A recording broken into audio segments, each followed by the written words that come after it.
A major controversy is brewing as federal prosecutors are now under pressure to investigate George Soros Foundation.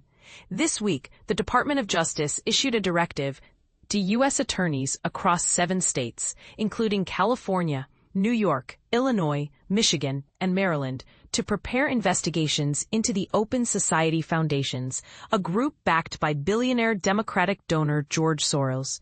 The order, sent by Akash Singh, a senior official in the Deputy Attorney General's office, has sparked widespread debate over its implications for civil liberties and political activism. But here's where it gets controversial. The letter outlining potential charges ranges from material support to terrorism, arson, wire fraud, and racketeering.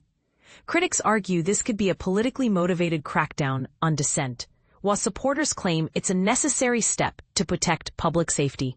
This DOJ, along with our hard-working and dedicated U.S. attorneys, will always prioritize public safety and investigate organizations that conspire to commit acts of violence or other federal violations of law, a DOJ spokesperson told ABC News, emphasizing the department's commitment to justice.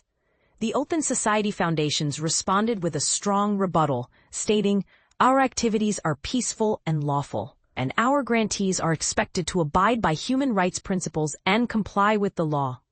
They also condemned the accusations as politically motivated attacks on civil society, claiming they aim to silence speech the administration disagrees with and undermine the First Amendment right to free expression. When power is abused to take away the rights of some people, it puts the rights of all people at risk, they added, raising questions about the balance between national security and individual freedoms. This directive comes amid heightened tensions between the White House and left-wing groups. President Donald Trump and Vice President J.D. Vance have repeatedly called for the Justice Department and FBI to aggressively target organizations they accuse of fueling recent acts of political violence. After the murder of right-wing influencer Charlie Kirk, Trump even suggested Soros should be investigated for racketeering in an interview with Fox News. Meanwhile, the New York Times was the first to report on Singh's order, highlighting the growing polarization around this issue. And this is the part most people miss. The line between legitimate activism and extremism is often blurred. What does this mean for free speech and political advocacy? What role should the government play in policing ideological debates? These are the questions that demand answers, and they're sure to spark more than just a few heated discussions.